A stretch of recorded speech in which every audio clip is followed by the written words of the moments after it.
Welcome back to Three's In. Bobo here. So, in 1971, when we were coming up for our aircraft assignments and pilot training, I put down on my dream sheet I wanted to go to F-105s, F-4s, A-7s, A-1Es, and the like. And I got a C-141. Close.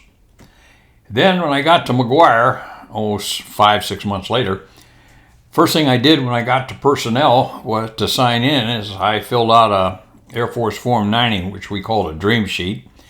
And I volunteered for F-105s, F-4s, A-7s, A-1Es, and the like. And 2 years later, almost to the date, I got an HC Rescue C-130. Close. But anyway, now I'm in Korat flying my HC-130. And by the way, I enjoyed that airplane and I just enjoyed the mission. So let's get that clear. Okay, so I'm coming up for an assignment and I got to thinking to myself, what kind of assignment do you think you're going to get if you leave it up to the Gomers in MPC? Either a C-141, which I came from, or a HC-130. Well, taking the doubt out of it, I called to MPC one night on Audubon and got hold of some college boy there. And he looked at my records and he said, well, since you upgraded to IP in the Rescue C-130, that's where we think we'll leave you if you come back to Rescue. Okay, thanks very much. See you, bye. So then I called up Air Training Command because the thought of sitting alert at either McClellan or Eglin on Friday nights only to be alerted to go out of the Gulf of America now or the Pacific Ocean somewhere and look for drunk doctors just didn't appeal to me.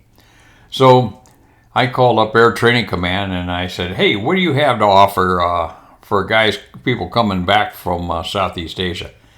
And the guy sat and went through the laundry list and he says, well, I can give you a T-38 to Vance. And I said, hot diggity dog, I'll take that. My thinking was if I went to Vance, I could go north, south, east, or west. It's right in pretty close to the center of the United States. And I just thought that would be fun. And I started getting kind of fired up for it right there on the phone. At any rate, a couple weeks later, I don't remember what it was. Sure enough, here come my orders across the line. I'm going to Vance in T-38s. And let me tell you, I was thrilled. I just loved the thought of becoming an IP.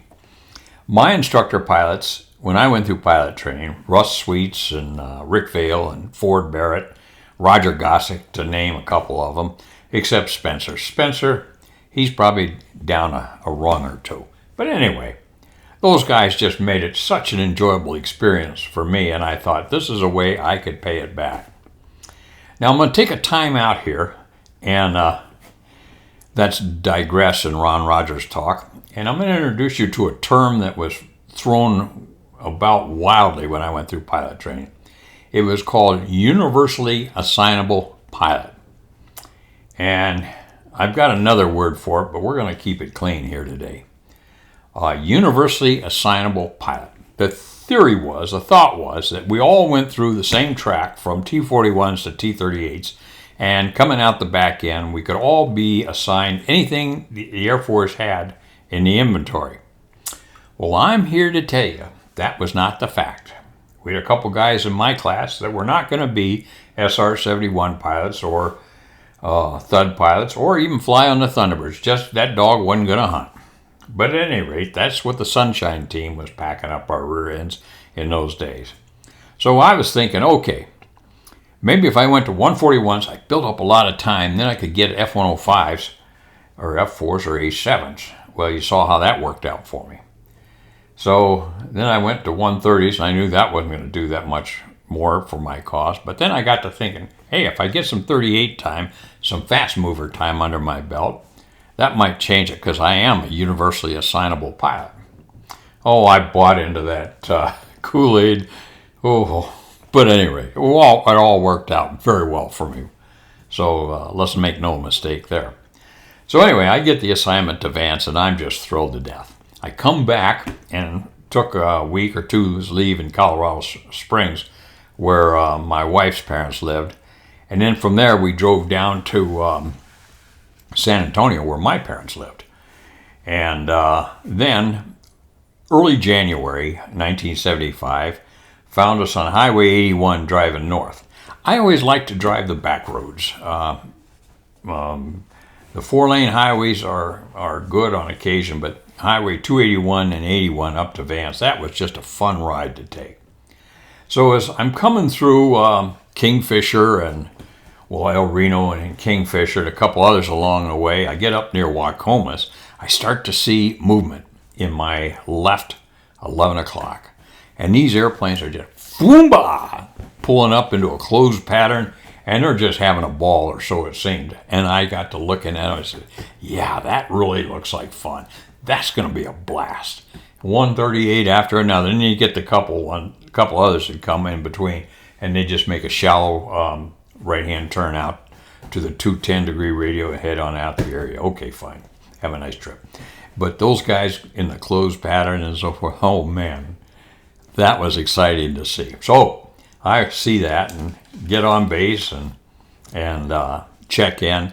And everything I saw at Vance, that first impression was just, it was spectacular. It was just, man, did I make a good call here? So anyway, go down to the squadron, get signed, checked in, and so forth. The first thing they did in those days is they sent us through pre-pit at the squadron level. Now, this thing has gone back and forth, back and forth. It depends on what college boy gets into the, what's that, Division of Training, DOT, Department of Training, whatever it stands for. I can't remember that. Sometimes they had it at the bases. That way I could learn local procedures and yada, yada, yada. Or they'd move it all back to San Antonio because that way they could standardize the training in another college. Boy, I'll be back at the bases. So it goes back and forth like that. But anyway, so I started pre-pit. It looks like my first event was on the 8th of January, 1975, systems. And I had, you know what, on that day I had systems and I had 2.5 hours more of ground training stuff. And then on the 9th I had more ground training. The 15th, a couple links were thrown in there. 17th I flew with a fellow named Tom Reeser. Both a ground briefing and then a link trainer. And then on the 17th, went up and flew the first contact ride with Tom Reeser. Now, Tom was a former F4 guy, and boy, did I like him. He was just a easygoing, salt-of-the-earth guy. And we had so many of these guys that had flown downtown and so forth, their advance.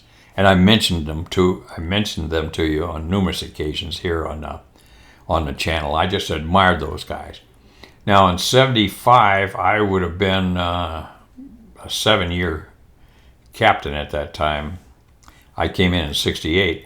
And these guys probably were 9, 10-year captains. But boy, did they know how the cow ate the cabbage.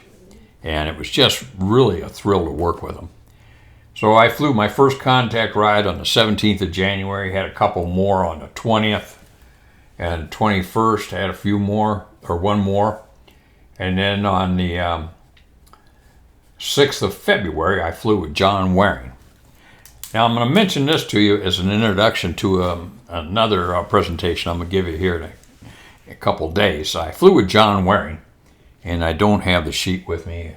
It's around here somewhere. But I flew with John. I have the grade sheet with me. So I go up with John and come down and get a debriefing. Let's see. Flew 1.1 on a contact ride. That was my contact check, proficiency check. So he comes down and we go through the debriefing. And Jesus Christ, he nitpicked every damn thing I did, you know. Didn't do this, did this, should have done that, could have done this, and so forth. Anyway, he gets done and I'm sitting there watching him grade this thing, going through the sheet. You know what, I might have it here. And I'm sitting there watching this and God, I felt like starting to drool as I watch this thing. It was just one thing after another. I had not been written up. Well, here, I'm going to hold this up and see if it shows so you get an idea here. I've never seen so much write-ups on a check ride before in my life. Climb. Allowed the airspeed to get high during an intermediate level off due to late power reduction. overshot level off altitude due to a slow pitch change. Full aft stick stall, delayed the recovery while waiting for the VVI to peg. All kinds of things like this. Landing, touchdown late due to late power reduction, and so forth. Well, anyway, when he got done writing this up, he said Captain Holliker flew a good initial proficiency evaluation in the Vance area. Aircraft control was generally smooth, but corrections to minor deviations were occasionally rough. Looks like I had some work to do. At any rate, when he finished it, I walked out of there totally demoralized because I'd come from a system, especially 141s. I flew a 13-day check ride on my initial AC check ride, and there was only about 3 or 4 lines on the back. The first line said, Captain Holliker flew this initial C-141 line check from McGuire to Elmendorf to Yokota to Clark, and had a couple comments on the flight, very, very vague and so forth. And then Captain Holliker performed a successful initial AC line check. Well, I was kind of used to that, but holy crap. Well, anyway, be as it may, I got a few more things to say about ATC check rides, and we'll get to them. But I think I'll go ahead and tie this up. After we finish the contact portion of pre-pit, we started into instruments. So I had my check on the 6th of February. On the 7th of February, I'm back in the airplane with Tom Reeser, only this time I'm flying an instrument ride. The next day is the one I wanted to tell you about, or the next flight. That was on the 10th of February with Lieutenant Stubblefield. Now, Stubblefield was the Academy grad, and he was a FAPE, and he was a good guy. I enjoyed flying with Stubblefield. So anyway, we get out the airplane at dark 30 there in February. It's morning go, and we were flying an early morning go because it's I'm not flying contact, so we could get away with flying instruments. Okay, you got the picture. So get out to the airplane, and I don't know why. I just decided to go stupid that day. So I get out the airplane. I forgot my flashlight. Those flashlights were like, take a couple beer cans and tape them together. I didn't like them. Anyway. So I get out there. There was enough light on the checklist to read it, so I'm okay there. But one of the first things it says on the walk-around is to check the intakes. Oh, crap, I'm in trouble now. So anyway, I walk over, and I stick my head in the intake. Yeah, I can't see crap. It's dark in there, and I don't have a flashlight. It's really dark in there. Anyway, I stood there for the appropriate amount of time that I thought. And I stepped back and turned and looked at Stubblefield. He's sitting there going like this, thinking, what a buffoon. So anyway, he came over and loaned me his flashlight. Thank God he didn't write it up. Anyway, so I always remember that. It always cracked me up. So I had that instrument ride, did fine with it. And then flew a couple more instrument rides. And then on the 12th of February, it's back down to Stanival. And this time, instead of being in the front seat for my proficiency check, I'm in the back seat for my instrument check. Again with John Waring. And I managed to snag the same amount. This top of the page is contact, and this down here is instruments. So, man, anyway, all went well. And years later, I ran into John at Northwest Airlines, and we talked about that. He's actually a really good guy, and we just kind of chuckled about it. And on my way, I was down to Randolph for PIT. At any rate, those are my first impressions and recollections of pre-pit. And what an assignment it was to fly that T-38. That being said, it's good to see everybody. Hope everybody's doing well, and we'll be talking to you soon. Bobo, base gear, stop.